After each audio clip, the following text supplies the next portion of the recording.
साथियों, जय भीम, नमस्कार। बहुजन भारत पार्टी के लोकसभा चुनाव 2024 के इलेक्शन के बाद में पार्टी की ओर से ये आयोजित ऑनलाइन गूगल मीटिंग की समीक्षा बैठक में आपका सबका स्वागत है। इस मीटिंग में उपस्थित पार्टी के सभी वरिष्ठ पदाधिकारी, नेतागण और कर्नाटका और महाराष्ट्र से जिन जिन पार्षदों ने, जिन जिन उम्मीदवारों ने पार्टी की तरफ से इलेक्शन लड़ा है, उन सभी का मैं तहे दिल से इस मीटिंग में स्वागत करता हूं। ये मीटिंग हमने लोकसभा इलेक्शन के बाद में समीक्षा के लिए बुलाई है। समीक्षा के लिए हमें दो लेवल पर समीक्षा करनी पड़ती है। एक तो पार्टी स्तर पर हमारी समीक्षा होनी चाहिए कि हमने इस इलेक्शन में क्या पाया और क्या खोया, लेकिन पार्टी ने क्या पाया और क्या खोया, इसकी समीक्षा करने के लिए हमें एक रेफरेंस चाहिए कि आफ्टर ऑल कि देश लेवल पर पार्टी जिस विचारधारा के साथ में चलती है, वो बहुजन धारा की विचारधारा में जो भी कुछ बहुजन मूवमेंट है, राजनीतिक बहुजन मूवमेंट है, उसका इस इलेक्शन के बाद में क्या हासिल हुआ है, उसने क्या पाया है और उसने क्या खोया है। असल में पार्टी को तो खोने के लिए कुछ था ही नहीं, क्योंकि पार्टी बहुजन भारत पार्टी 2020 में 15 मार्च 2020 में माननीय कांशीराम साहब की जयंती अवसर पर प्रस्थापित हुई है और उस स्थापना के बाद में बहुजन भारत पार्टी के हिस्से में ये पहली लोकसभा का चुनाव आया है। ये पहला लोकसभा का चुनाव होने के नाते हमने कुछ भी खोया नहीं है। अगर कुछ मिला भी है तो हमको इस इलेक्शन से समर्थन मिला है। आप सब लोग जानते हैं कि बहुजन भारत पार्टी ने कर्नाटका और महाराष्ट्र में लगभग 22 जगहों पर अपने एबी फॉर्म लगाने की कोशिश की है।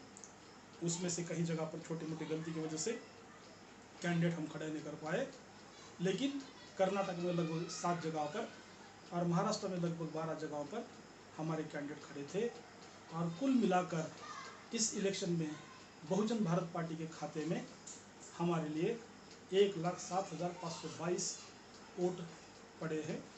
तो हमको लगभग 1,07,000 समर्थकों का जो कुछ ये समर्थन मिला है, वही हमारा इस इलेक्शन में गेन है। लेकिन इसके साथ साथ पार्टी लेवल पर हमें इस इलेक्शन में बहुत कुछ सिखाया भी है। जैसे कि कुछ जगहों पर हमने बहुत पैसे वाला कैंडिडेट बोलकर उसको सामने लाया था। एक कैंडिडेट तो ऐसा था जो कांग्रेस में पिछले समय में 2 नंबर पर रहा था, इसलिए हमने प्रायोरिटी लेवल पर उसको फाइनल किया। लेकिन दुर्भाग्यवश वो कैंडिडेट कांग्रेस को मैनेज हुआ और वो ठीक तरह से इलेक्शन में आगे नहीं बढ़ा और प्रचार पार्षद के माध्यम में कांग्रेस के सेटिंग के तहत उसने बहुजन भारत पार्टी को नुकसान पहुंचाया। अगर कोई कार्यकर्ता यहाँ से हमने दिया होता तो शायद उसको ज़्यादा वोट मिला होता। तो इस हिसाब से इस इलेक्शन ने हम सब कार्यकर्ताओं को सीखने के लिए भी बहुत कुछ दिया है और ज़्यादातर तो हमें पार्टी के समर्थकों का वैल्यूएशन करने के लिए वोट दिया है और वो वोट लगभग 1,07,000 वोट इस पार्टी के माध्यम से हमें समर्थन के रूप में इस इलेक्शन से मिले हैं। तो हम पार्टी के लेवल पर अगर समीक्षा करना चाहते हैं तो स्पष्ट रूप से समझता है कि हमारा जनाधार महाराष्ट्र, कर्नाटका और दक्षिण भारत में बहुजन भारत पार्टी का जनाधार अच्छी तरह से बढ़ रहा है। मैं इसके लिए पार्टी के पदाधिकारी, नेतागण, कार्यकर्ता, समर्थक जो फ्रंट में हैं, जो बैक में हैं, इन सारे समर्थकों का और साथ साथ इस पार्टी के माध्यम से जिन जिन कार्यकर्ताओं ने इलेक्शन कंटेस्ट किया, उन सारे उम्मीदवारों का मैं पार्टी का राष्ट्रीय अध्यक्ष होने के नाते तहे दिल से आभार प्रकट करता हूँ। साथियों, इसी के साथ में हमें इस समीक्षा के माध्यम से, इस मीटिंग के माध्यम से ये भी सोचना, ये भी तय करना ज़रूरी है कि अगर हम पार्टी से इस इलेक्शन से कुछ सीख लेते हैं तो उस सीख को हम पार्टी विस्तार के लिए, पार्टी को आगे बढ़ाने के लिए, पार्टी के फाइनल टारगेट को अचीव करने के लिए कैसे प्रोसीड कर सकते हैं। ये बहुत ही साफ है। आप लोगों को, सब कार्यकर्ताओं को हमारे अलग अलग प्रशिक्षण शिविर से मैंने बार बार इसको दोहराया है कि 2024 में हमारा पहला टारगेट है इस पार्टी को स्टेट की पार्टी लेवल पर उठाना है, और दूसरा हमारा टारगेट है कि इस टारगेट के तहत 2029 के इलेक्शन में हमें इस पार्टी को नेशनल पार्टी के लेवल पर उठाना है। स्टेट के पार्टी का लेवल का टारगेट हमारा 2024 का है, तो आने वाले महाराष्ट्र की विधानसभा के इलेक्शन में ये टारगेट हमारा फुलफिल होना चाहिए। मतलब स्टेट रिकॉग्नाइज पार्टी बोलकर हमें इस विधानसभा के इलेक्शन के बाद में किसी भी हालत में उभरना बहुत ही ज़रूरी है। आप सब पदाधिकारी, कार्यकर्ता और समर्थकों ने इस बात को ध्यान में रखना बहुत ज़रूरी है। और ये अगर टारगेट हमारा पूरा होता है तो दूसरा टारगेट 2029 का है, उस समय हमें इस पार्टी को नेशनल लेवल का पार्टी प्रस्थापित करना है। मतलब राष्ट्रीय मान्यता प्राप्त पार्टी के लेवल पर इसको आगे बढ़ाना है। तो इस हिसाब से पार्टी को अपना जनाधार कम से कम 4 राज्यों में बढ़ाना चाहिए। और मुझे खुशी है कि इस स्थिति में हम कर्नाटका, तेलंगाना और महाराष्ट्र में काफ़ी अच्छे पैमाने पर आगे बढ़ रहे हैं। लोकसभा इलेक्शन में जितने भी हमको वोट मिले हैं वो कर्नाटका और महाराष्ट्र के कंटेस्ट किए हुए कैंडिडेट के माध्यम से हमें ये जनाधार मिला है, ये वोट मिले हैं। इस लेवल पर पार्टी को आगे बढ़ाना है। तो आज की इस लोकसभा के इलेक्शन में हमारे बहुजन मूवमेंट में क्या फेरफार किए हैं, कैसे बदलाव लाए हैं, इस बात को भी हमें समझना बहुत ज़रूरी है। आमतौर पर ऐसा कहा जाता है कि इस इलेक्शन के बाद में भारतीय जनता पार्टी जीती है, और हम देख भी रहे हैं कि भारतीय जनता पार्टी के नरेंद्र मोदी आजकल पीएम बनने जा रहे हैं। शायद आज उनका शपथ विधि भी होने जा रहा है। और अभी फ़िलहाल वो अकेले पीएम नहीं है, अकेले पार्टी के बलबूते पर पीएम नहीं है, तो एनडीए अलायंस की तरफ से वो पीएम बने जा रहे हैं। तो इसलिए आमतौर पर लोगों में ये लहर है कि कैसे क्यों ना हो, लेकिन भारतीय जनता पार्टी जीती है। लेकिन मैं उसमें थोड़ा सा ऐड करना चाहता हूँ, वो बहुत ही अहम एडिशन है मेरा, वो ये है कि इस इलेक्शन के माध्यम से सिर्फ भारतीय जनता पार्टी नहीं जीती है, तो इस इलेक्शन में भारतीय जनता पार्टी और कांग्रेस का अलायंस, छुपा अलायंस और उसके तहत चलाया हुआ षड्यंत्र जीता है। इस इलेक्शन में 2024 के लोकसभा इलेक्शन ने क्या जिताया है? कांग्रेस और भारतीय जनता पार्टी का अलायंस, छुपा अलायंस जीता है। और हारा कौन है?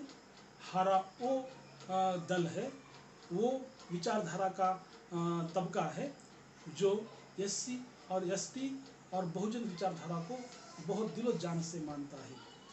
बहुजन समाज पार्टी उत्तर प्रदेश में और महाराष्ट्र में वंचित बहुजन आघाड़ी और इसको मानने वाला समर्थक, वो दल, वो तबका इस इलेक्शन में पूरी तरह से हारा हुआ है। और क्या हुआ है क्षत्रिय दलों का?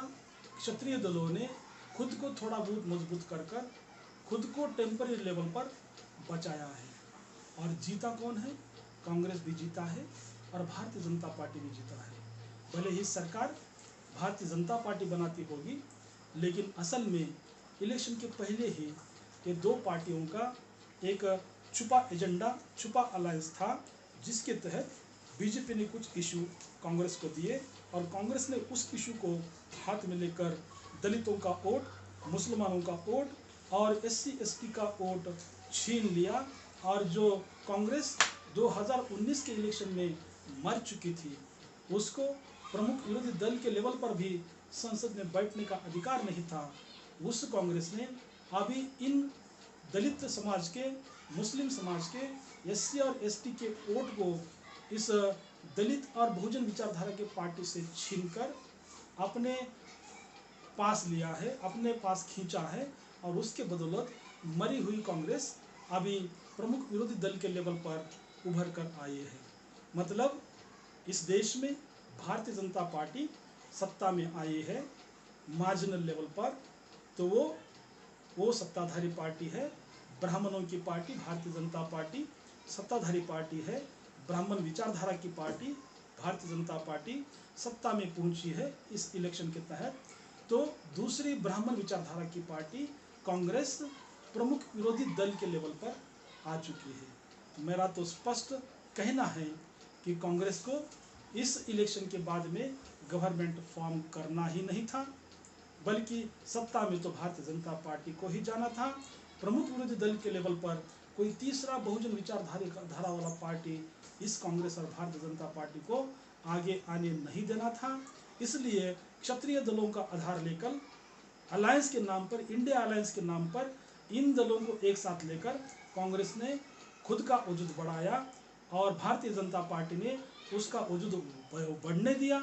और प्रमुख विरोधी दल के लेवल पर जो कोई क्षत्रिय दल राष्ट्रीय लेवल पर उभर कर आता और वो प्रमुख विरोधी दल होता तो उसको भी उसने रोका है। और ख़ास तौर बाबा साहब डॉक्टर भीमराव अंबेडकर की विचारधारा को, मान्यवर कांशीराम साहब की विचारधारा को, बहुजन विचारधारा को अपना आत्मा मानकर, अपना कोर मानकर जो पार्टियाँ चलती थी उनको षड्यंत्र और राजनीतिक कूटनीति के माध्यम से उनको हराया है। इस इलेक्शन ने क्या दिया है बहुजन समाज को, बहुजन मूवमेंट को? तो बहुजन समाज पार्टी का पतन और वंचित बहुजन आघाड़ी का पतन दिया है। और क्या पाया है? तो क्षत्रिय दलों ने खुद को थोड़े दिन के लिए सुरक्षित लेवल हासिल किए है और कांग्रेस ने प्रमुख विरोधी दल का रुतबा हासिल किया है और भारतीय जनता पार्टी प्रमुख सत्ता में आई है। तो मेरे हिसाब से इस लेवल का ये एनालिसिस किसी भी पार्टी के नेता ने, किसी भी पत्रकार ने या किसी भी मीडिया वालों ने नहीं किया है, जो कि असली बात है। इसके प्रूफ के लिए और ये कैसे हुआ इसका थोड़ा बहुत एनालिसिस अगर हम देखते हैं तो वो क्लियर कट समझ में आता है, स्पष्ट रूप से समझ में आता है कि पहले तो इंडिया अलायंस नाम से कांग्रेस ने सारे क्षत्रिय दलों को साथ में लिया और इस अलायंस के बारे में जब सब दल एक साथ आ रहे थे तो उसने अछूतों को जैसे पुराने ज़माने में ट्रीटमेंट रहता था वैसे ही बहुजन समाज पार्टी जो राष्ट्रीय पार्टी है उसके साथ में किया, उस पार्टी के नेता के साथ में किया। कोई भी ऑफिशियल नहीं होता इस पार्टी के नेता को अलायंस के लिए बुलावा नहीं भेजा, लेकिन पब्लिक में ऐसा उसने प्रसारित किया कि हम उनको बुला रहे हैं, मायावती को बुला रहे हैं, लेकिन मायावती नहीं मान रही है, अकेले चलने का नारा दे रही है। और बहुत बार पब्लिक में आने के बाद में बहन जी ने उसको धुतकारा भी और बोला कि हमने आपको आप ही लेने क्या, हम अकेले चलने वाले हैं, और बहन जी उसमें फंस गई।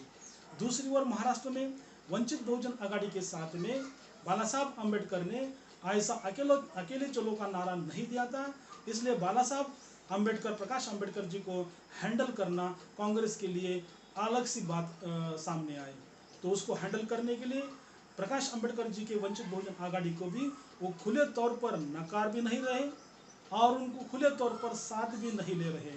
इलेक्शन आन होने को आया और उस समय भी ये उनको जो चाहिए वो सीट क्लियरली दे नहीं रहे और प्रकाश अम्बेडकर जी के पार्टी के पदाधिकारियों के साथ में ठीक ठाक से समता के लेवल का व्यवहार भी नहीं कर रहे।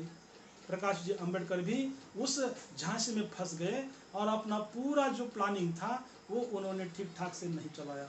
मैंने उसके पहले भी, इलेक्शन के पहले भी ये स्पष्ट रूप से लोगों में जाहिर किया था, डिक्लेयर किया था। मेरे कुछ वीडियो भी आए थे पदाधिकारियों के कैडर कैंप में, मैंने बोला था कि कांग्रेस अलायंस जो चल रहा है इंडिया नाम का, वो अलायंस बिल्कुल ही SC, ST, OBC और माइनर समाज के नेता के लीडरशिप में चलने वाले पार्टियों के हित में नहीं है। और मैंने ऑफिशियली भी प्रकाश अम्बेडकर जी के पास और मायावती, बहन कुमारी मायावती के पास भी ऑफिशियल लेटर देकर भी उनको मैंने रिक्वेस्ट किया था कि आप सब लोग जो है ना, कांग्रेस के लीडरशिप में इंडिया अलायंस चल रहा है, बीजेपी की लीडरशिप में NDA अलायंस चल रहा है, तो आप कृपा करके बहन कुमारी मायावती जी आप थर्ड अलायंस बनाइए और ऊपर मत देखिए कांग्रेस और बीजेपी की तरफ, नीचे देखिए SC ST OBC और माइनर समाज की जितने भी पार्टियां हैं देश में, उसको एक जगह पर कर कर थर्ड अलायंस बनाकर अगर हम इलेक्शन लड़ेंगे तो 85% के लोगों की पार्टियों का अलायंस हो जाएगा और इस हिसाब से हम इस देश में अपना शासन बना सकते हैं। कांग्रेस को भी और भारतीय जनता पार्टी को भी पिछाड़ सकते हैं, उनके आगे निकल जा सकते हैं। लेकिन बहन कुमारी मायावती ने या वंचित बहुजन आघाड़ी के नेताओं ने भी हमारे इस पत्र को, हमारे इस लेटर को कुछ रिस्पांस नहीं दिया और ये सब लोग कोई अकेला चलने के मूड में निकला और तो कोई कांग्रेस के पीछे पीछे दौड़ने में खुद को नसीबवान समझने लगा। ऐसे हालात में कांग्रेस ने इनको मात कर दिया, क्षत्रिय दलों को साथ में लिया और उनको थोड़ा सा बढ़ाकर थोड़ा आधार दिया। ईडी सीडी से वो थोड़े बच गए और बीजेपी आई तो बैलेंस में मार्जिनल लेवल पर सेंटर में आई और कांग्रेस आई तो प्रमुख लेवल पर आ गई। ये सब करते समय कांग्रेस ने कैसे कैसे षड्यंत्र किया, भारतीय जनता पार्टी और कांग्रेस ने मिलकर कैसे षड्यंत्र किया, इसके बहुत कुछ प्रूफ निकलते हैं।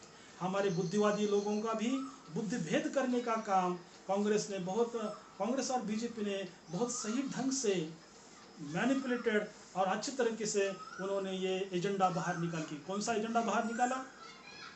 कांग्रेस ने एजेंडा बाहर निकाला कि बीजेपी ने नारा दिया है आपकी बार 400 पार, आपकी बार 400 पार। और 400 पार करके कांग्रेस क्या बोल रही थी? बीजेपी 400 पार करके क्या करने वाली है? इस देश का संविधान बदलने वाली है। कांग्रेस ने इसको एजेंडा बनाया और सारे लोगों को बोला कि कांग्रेस अगर सत्ता में आएगी तो संविधान बचाएगी, अगर संविधान को बचाना है तो कांग्रेस को सत्ता में लाओ, और ये संविधान अगर बीजेपी सत्ता में आती है तो ये संविधान धोखे में जाता है और बीजेपी संविधान बदलेगी। हम सत्ता में आना चाहते हैं, कांग्रेस बोल रहा है, हम सत्ता में आना चाहते हैं तो संविधान को बचाने के लिए आना चाहते हैं। तो जिन जिन लोगों को संविधान बचाना है वो सारे लोग कांग्रेस को वोट दे, वो सारे पार्टियां कांग्रेस के साथ में आए, इंडिया अलायंस में आ जाए। लेकिन ऑफिशियली ऐसा किसी भी कॉन्स्टिट्यूशन को मानने वाले, बाबा साहब भीमराव अंबेडकर के संविधान को मानने वाले पार्टी को ऑफिशियली कांग्रेस ने न्योता नहीं दिया, उसको ठीक ठाक से बराबरी के लेवल पर अलायंस में शामिल नहीं किया, क्योंकि उसको मालूम है संविधान बचाओ या अगर हमने एजेंडा बाहर निकाला तो संविधान बचाने के लिए किसका वोट सामने आएगा? जो संविधान पर प्यार करते हैं। संविधान पर प्यार ज़्यादा कौन करता है? जो बाबा साहब पर प्यार करते हैं। बाबा साहब पर कौन प्यार करते हैं? खास तौर पर SC और ST वर्ग के लोग जो है वही बाबा साहब पर ज़्यादा प्यार करते हैं और वो लोग बाबा साहब की विचारधारा बोलकर, बहुजन की विचारधारा बोलकर किसको वोट करते हैं? वो या तो नॉर्थ में बहुजन समाज पार्टी को वोट करते हैं या फिर मध्य भारत में वंचित बहुजन आघाड़ी को, महाराष्ट्र में वंचित बहुजन आघाड़ी को वोट करते हैं। तो इनका वोट छीन कर कांग्रेस को ट्रांसफर करने का एजेंडा, मतलब ये संविधान बचाओ का नारा जो कांग्रेस ने दिया था, वो नारा यही एक नारा है जिसके बदौलत दलितों ने BSP को वोट ना देते, दलितों ने वंचित बहुजन आघाड़ी को वोट ना देते, उन्होंने वो कांग्रेस को वोट दे दिया। तो ये बहुत बड़ा षड्यंत्र जो है बहुत दिनों तक, आखिर तक ना वंचित बहुजन आघाड़ी के नेताओं के समझ में आया, ना BSP के नेताओं के समझ में आया। और इसी एजेंडा को बाहर निकालने के लिए सिर्फ अकेला कांग्रेस ही नहीं था, कांग्रेस और भारतीय जनता पार्टी की मिली भगत थी, जिसके तहत उन्होंने इस एजेंडा को बाहर लॉन्च किया। और भारतीय जनता पार्टी को पूरा मालूम है या देश के बाबा साहब को मानने वाले लोगों का, मतलब बहुजन विचारधारा को मानने वाले लोगों का वोट बीजेपी को नहीं आता है, मुसलमानों का वोट बीजेपी को नहीं आता है। अगर वो जाता है तो किधर जाता है? या तो बसपा की तरफ जाता है, या फिर वंचित बहुजन आघाड़ी की तरफ जाता है, या फिर क्षत्रिय दलों में जाता है। तो इसलिए अगर कोई कांग्रेस वाला, दूसरा कोई पार्टी मतलब कांग्रेस अगर इस एजेंडा को साथ में लेती है संविधान बचाने का, तो संविधान बचाने के नाम पर क्षत्रिय दलों का वोट छांटकर SC ST के लीडरशिप में चलने वाले पार्टियों का वोट छांटकर, मतलब बसपा का और वंचित बहुजन आघाड़ी का वोट छांटकर उसको हम कांग्रेस को ट्रांसफर कर सकते हैं। ये जो आइडियोलॉजिकल प्लान हुआ, वो आइडियोलॉजिकल प्लान अकेले कांग्रेस का नहीं था, वो बीजेपी के साथ में मिलकर किया हुआ प्लान था। इसका क्या प्रूफ है आप देख लीजिए। इलेक्शन के पहले लगभग 5-6 महीनों से अब की बार 400 बार जैसे ही बीजेपी के लोग नारा देते थे, तो कुछ लोग बीजेपी के नेता या तो वो MLA रहते थे या फिर MP रहते थे या फिर मंत्री रहते थे, तो स्पष्ट रूप से कहते थे जैसे ही बीजेपी संसद में बहुमत के साथ में सरकार बनाएगी, तो बीजेपी ने डिसाइड किया है, उसने ठान लिया है कि 400 पार होगा, हमारा सरकार आएगा तो हम संविधान को बदलेंगे और मनुस्मृति को लाएंगे। ये कौन कह रहा था? 6-7-8 महीने से पहले से ये बात कही जा रही थी। किसकी तरफ से? भारतीय जनता पार्टी के नेताओं की तरफ से। भारतीय जनता पार्टी ने इस विषय को छेड़ा और कांग्रेस ने उसको प्रमुख मुद्दा बनाया इलेक्शन का, और वोट किसका खिसका? वंचित बहुजन आघाड़ी का या बहुजन समाज पार्टी का या बहुजन विचारधारा को मानने वाले पार्टियों का वोट खिसका। क्षत्रिय दल अलायंस में जुड़ गए, वंचित बहुजन आघाड़ी को और कांग्रेस को अलायंस में कुछ भी स्थान नहीं दिया गया। आखिर में ये बेचारे मजबूर होकर अपने अपने लेवल पर अपने अपने बलबूते इलेक्शन को फेस करने निकले, और हश्र जो होना था वही हो गया। बहुजन समाज पार्टी 0 पर आ गई। लगभग 14-16% वाला वोट उनका अभी लगभग 9% पर आ गया। वंचित बहुजन आघाड़ी भी वैसे ही सिमटती नजर आ रही है।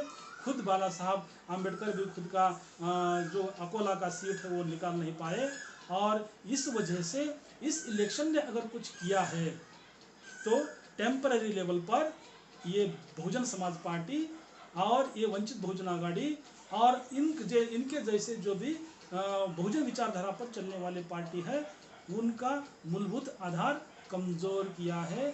और संविधान बचाओ इस माध्यम से नारा देकर हमारे जो भी कुछ बुद्धिवादी लोग थे, उन्होंने भी इस बार अगर संविधान को बचाना है तो बीजेपी को रोकना होगा और कांग्रेस को सत्ता में लाना होगा। इस एजेंडा के तहत इस बहकावे में आकर कांग्रेस का समर्थन किया, कांग्रेस का प्रचार भी किया, और वो कांग्रेस को वोट दिलाकर जगह जगह पर उसको मजबूत करने का काम किया। नतीजा क्या निकला? नतीजा अभी ये निकला कि भारतीय जनता पार्टी को पावर में आ गई, कांग्रेस सेकंड नंबर पर आ गई, और ये प्लान के तहत कांग्रेस को सत्ता में जाना ही नहीं था, भारतीय जनता पार्टी को सत्ता में लाना था। ये उनका ऑलरेडी डिसाइड हुआ कांग्रेस और बीजेपी का प्लान था।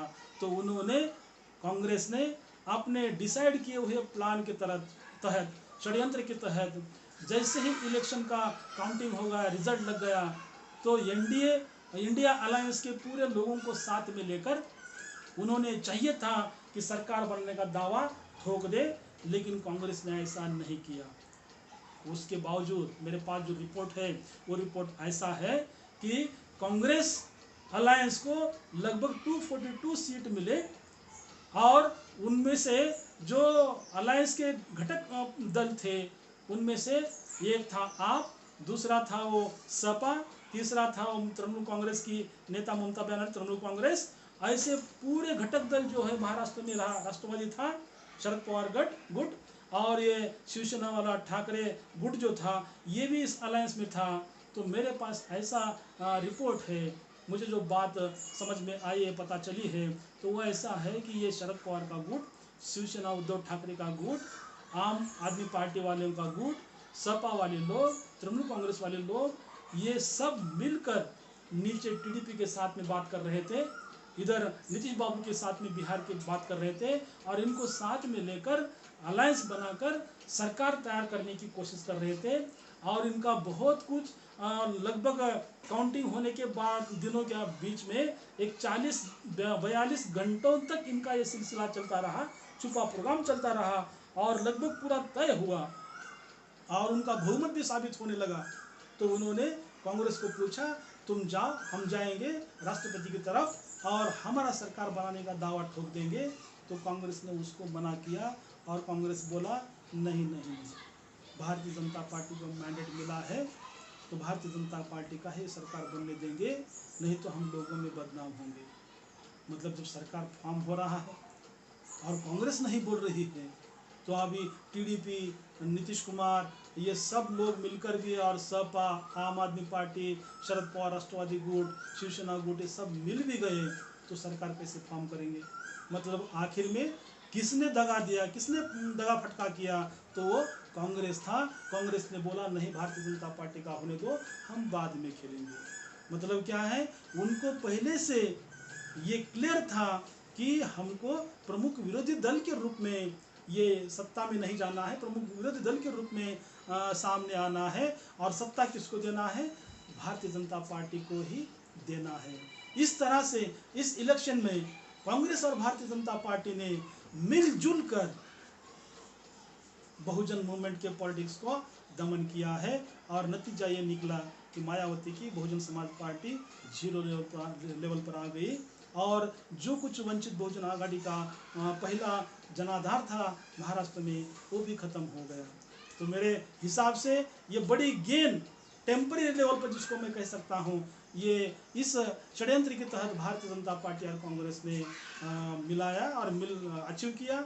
और दूसरा बड़ा धक्का उसने अगर कुछ किया होगा बहुजन मूवमेंट के राजनीति को, तो वो उत्तर प्रदेश से मायावती को नीचे खींचने के लिए आज़ाद समाज पार्टी के चंद्रशेखर आज़ाद को जीता करवाया है। चंद्रशेखर आज़ाद जी निजी लेवल पर अगर कोई मुझे ओपिनियन पूछे, तो व्यक्तिगत लेवल पर चंद्रशेखर आज़ाद जी बहुत एक्टिव कार्यकर्ता है, एक्टिव नेता है। लेकिन उस एक्टिव नेता ने आपने आज़ाद समाज पार्टी की तरफ से पूरे यूपी और जिन जिन राज्य में खुद का जनाधार था, वहाँ पर पूरे जगह पर कैंडिडेट खड़ा करना चाहिए था। लेकिन अगर आप बहुत गहराई से अंदर जाएंगे तो यूपी में ये समझ में आता है कि एक जगह, एक लोकसभा की सीट के लिए, नगीना लोकसभा की सीट के लिए चंद्रशेखर आज़ाद ने कांग्रेस और इंडिया अलायंस के साथ में छुपा अलायंस बनाया, और एक नगीना सीट में छुपा सपोर्ट कांग्रेस और अलायंस का ले लिया, और बदले में छुपा सपोर्ट अलायंस के घटक दलों को, कांग्रेस को और सपा को यूपी में दे दिया। कैसे दे दिया? खुद का एक भी कैंडिडेट यूपी में आज़ाद समाज पार्टी से चंद्रशेखर आज़ाद ने खड़ा नहीं किया, और बदले में चंद्रशेखर आज़ाद को नगीना सीट से कांग्रेस ने आने दिया, मदद किया। इसका कोई प्रूफ तो ब्लैक एंड वाइट में आपके सामने मैं पेश नहीं कर पाऊंगा, लेकिन अनुभव के तौर पर हम ये समझ में आ रहे हैं। कई इंटरव्यू आप चंद्रशेखर आज़ाद के देख लीजिए, वो स्पष्ट रूप से कहता है, मैंने कहीं जगह पर इंडिया अलायंस के कांग्रेस के लोगों को जीतने दिया है, वहाँ उनको छुपी मदद भी किए हैं। ये क्या स्पष्ट दिखाता है कि अगर वो किसी को छुपा हेल्प दे रहा है, मदद दे रहा है, तो किसी की छुपी मदद भी ले रहा है। लेना तो डिप्लोमेसी में बहुत अच्छी बात है, उसने चुनकर आना बहुत ज़रूरी है, लेकिन एक व्यक्ति चुनकर आने के लिए सारे दल के वोट को 0 कर देना, ये कोई बहुजन मूवमेंट का काम नहीं हो सकता है। इसलिए किसी एक व्यक्ति को बढ़ाकर कांग्रेस हमेशा उसके समाज को लात मारने का काम करता है, और यही काम उत्तर प्रदेश में हुआ है। वैसे ही दक्षिण में तमिलनाडु में लिबरेशन पैंथर्स ऑफ इंडिया नाम की एक राजनीतिक पार्टी है, जिसके 2 कैंडिडेट इस इलेक्शन में कांग्रेस के साथ अलायंस कर चुनकर आए हैं। हमारे महाराष्ट्र में जैसे रामदास अठवले जी हैं, आरपीआई कई लोग बनते हैं, कभी कभार एक आध बार वो एमपी बन जाते हैं कांग्रेस के समर्थन में। वैसे ही समर्थन में कोई लोग दक्षिण से भी चुनकर आए हैं, और आजकल बहुजन मूवमेंट में उसके दाखिले दिए जा रहे हैं। बहुजन राजनीति में मायावती को नहीं ठीक से मैनेज करना आया, या वंचित बहुजन आघाड़ी को नहीं मैनेज करने आया, वो चंद्रशेखर आज़ाद ने ठीक ठाक से मैनेज किया, वो खासदार बन गया। कम से कम प्रकाश अंबेडकर जी 3 भी सीट लेते तो 3 खासदार हो जाते। मायावती अलायंस में आती तो उसका बहुत अच्छा होता। लेकिन ऐसी ये जो चर्चा है वो बिल्कुल बेबुनियाद है, इसमें कुछ भी तथ्य नहीं है। अगर वंचित बहुजन आघाड़ी के लोग कांग्रेस के साथ में अलायंस भी करते, या फिर मायावती की पार्टी कांग्रेस से अलायंस भी करते, तो मैं दावे के साथ में कहता हूँ, इन लोगों के पूरे जो कैंडिडेट है वो इलेक्शन हार चुके होते, और कांग्रेस को इनका वोट ट्रांसफ़र हुआ होता। और उनके ज़्यादा सीट आए होते और इनका एक भी सीट नहीं आया होता।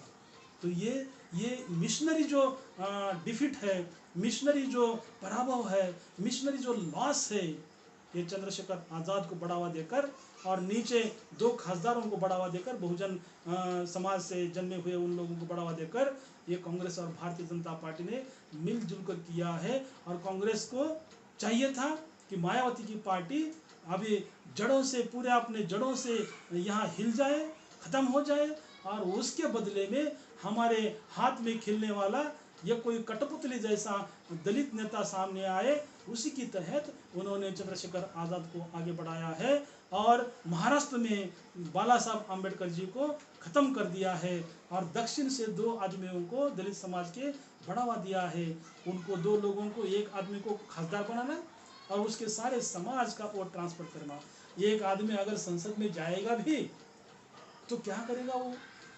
15-15, 20-20 खासदार वाली पार्टियां वहाँ कुछ नहीं कर पा रही है। वहाँ का जो लोकसभा का अध्यक्ष रहता है वो किसको कितने समय बात करने देना है, क्या बात करने देना है, वो खुद डिसाइड करता है।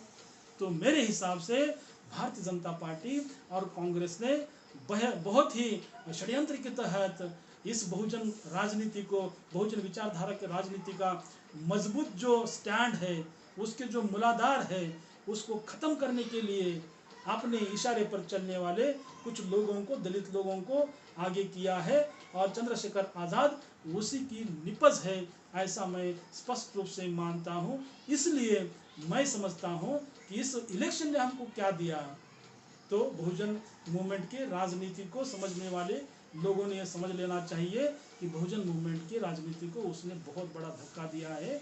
टेम्पररी लेवल पर भी धक्का बसा बैठा है और परमानेंट लेवल पर भी हमारी पूरी राजनीति खत्म करने की कोशिश की है। ये बहुत सही है कि इस समय में बहुजन राजनीति का दावा करने वाले बहुजन समाज पार्टी और वंचित बहुजन आघाड़ी का वोट अधिकार तो खिसक गया है। तो बहुत लोग बोल रहे हैं कि अब इन लोगों को पीछे हटना चाहिए, बहन मायावती को पीछे हटना चाहिए, वंचित बहुजन आघाड़ी के प्रकाश अंबेडकर जी को पीछे हटना चाहिए और चंद्रशेखर आज़ाद जैसे कोई नए लड़कों को आगे आना देना चाहिए। ये मैं स्पष्ट रूप से मानता हूँ कि बहन कुमारी मायावती ने कुछ नए उम्दा नेताओं को, डायनामिक कार्यकर्ताओं को अपने पार्टी के माध्यम से आगे बढ़ाना चाहिए और बाला साहब आम्बेडकर ने भी महाराष्ट्र में ऐसे ही करना चाहिए, ऐसे मुझे लगता है। इसका मतलब ये नहीं है कि कोई दूसरा जो कांग्रेस बीजेपी के हाथ से खिलने वाला, उनके इशारे पर चलने वाला कोई दूसरा लड़का इस मूवमेंट को आगे बढ़ाने के लिए आगे आना चाहिए और उसकी मिसाल हमारे लोगों में चलनी चाहिए, बहुजन मूवमेंट के लोगों में। इस बात को मैं कभी नहीं मानूंगा, इसको कभी मैं परमिट नहीं कर सकता। तो इसलिए मुझे ये आपसे कहना है, इस मीटिंग के माध्यम से कार्यकर्ताओं को इस इलेक्शन ने क्या सिखाया है हमको, तो ये सिखाया है कि मान्यवर कांशीराम साहब, बाबा साहब, इन बड़े बड़े हमारे महापुरुषों ने ये खुद को खासदार करने के लिए पूरे पार्टी का सत्यानाश कभी नहीं किया था। उल्टा मान्यवर कांशीराम साहब को तो राष्ट्रपति का ऑफर भी था, तो साहब ने उसको नकारा था और स्पष्ट रूप से कहा था, एक दिन मैं इस देश का राजा बनूंगा, मेरे पार्टी का राजा होगा और बहुत बड़ा सम्राट अशोक ने जैसी क्रांति की थी उस हिसाब से क्रांति बहुजन मूवमेंट में हो जाएगी। तो इस मास लेवल के मूवमेंट को ध्यान में रखते हुए हमें आगे बढ़ना है और मायावती, बहन कुमारी मायावती और वंचित बहुजन आघाड़ी का जो दमन हुआ है उसके, ये तो बहुत दुख भरी गोष्ट है, ये दुख देने वाली गोष्ट है कि ये पतन नहीं होना चाहिए था, लेकिन अब हमारे हाथ में है भी नहीं। हमने कहीं इनके खिलाफ में कोई कैंडिडेट खड़े भी नहीं किए। हमने जहाँ जहाँ पर कैंडिडेट खड़े किए वो ऐसे एरिया है जहाँ पर ये दोनों पार्टियाँ, जहाँ पर ये दोनों ताकतें मजबूती से काम नहीं कर रही है, यहाँ पर काम उनका है ही नहीं। तो हम एक थर्ड लेवल का अल्टरनेट बहुजन मूवमेंट को देने की कोशिश कर रहे हैं और मुझे बहुत खुशी इस बात की कि हमने उसमें बहुत अच्छा परफॉर्मेंस दिया है। इसलिए हमारे कार्यकर्ताओं को खुद के पैसा, खुद का समय, सब कुछ लगाकर ये सब करना पड़ा है। उनको बहुत तकलीफें हुई है, इस बात को मैं मानता हूँ। तो इस लेवल पर अगर हम इस इलेक्शन को एनालिसिस करेंगे तो हमें आगे जाने के लिए क्या मिला है, तो ये सीख मिली है। तगड़े उम्मीदवार हमको कैसे परेशान करते हैं, मराठी में कहा जाता है पाटलाचा घोड्याला पाटलाच्या घोड्याला पाटलाच्याच बसण्याची सवय असते, तर दुसऱ्या कुण्या माणसाला तो बसू देत नाही। तर आम्ही काही तगड्या उम्मीदवाराला, हमने कहीं तगड़े पैसे वाला तगड़ा कैंडिडेट है, सेकंड नंबर का कांग्रेस का कैंडिडेट हमारे पास आया लातूर में, उसको हमने टिकट दिया, लेकिन आखिरी में उसने धोखा दिया और अपने हिसाब से कुछ भी हमारे पार्टी को रोकने के लिए उसने षड्यंत्र किया। फिर भी लातूर लोकसभा के बहुत से हमारे समर्थक थे, उन्होंने अपने अपने बलबूते पर प्रचार कर कर अपने पार्टी की लाज बनाए रखी है। तो इसलिए मैं सारे वोटरों का, सारे समर्थकों का और इस बहुजन भारत पार्टी के उम्मीदवारों को, मतदान देने वाले सारे मतदाताओं का हार्दिक हार्दिक आभार करता हूं। और इन पूरे बातों को ध्यान में रखकर हमें यह समझ में लेना चाहिए पार्टी के पदाधिकारियों को, कार्यकर्ताओं को, कि आने वाले विधानसभा के महाराष्ट्र के चुनाव में हमें इस इलेक्शन से सीख लेकर बहुत होशियारी के साथ में आगे चलना है। हमारे 2 एजेंडे इस इलेक्शन के आखिर में, इस इलेक्शन के आखिर के बाद में हमारे होने चाहिए। पहला एजेंडा ये होना चाहिए कि हमारा संगठन मजबूत करने के लिए हम 14 मई से 26 जून तक जो अभियान चला रहे हैं, कौन सा अभियान चला रहे हैं? हम मेंबरशिप बढ़ाने का, सदस्य नोंदणी का अभियान चला रहे हैं और उस अभियान को 26 जून को हमें सफल करना है। और जिला लेवल पर, तालुका लेवल पर जैसे पार्टी के डायरेक्शन है उस हिसाब से मेंबरशिप को बढ़ाना है, सदस्यता नोंदणी करनी है। और 26 जून हमारे छत्रपति शाहू जी महाराज की जयंती है, उस अवसर पर पूना में अपने अपने रजिस्टर्ड, अपने अपने खाता बुक लेकर वहां पर पहुंचना है। हम जयंती भी सेलिब्रेट करेंगे, उस दिन के हिसाब से वहां पर एक प्रशिक्षण शिविर भी लेंगे।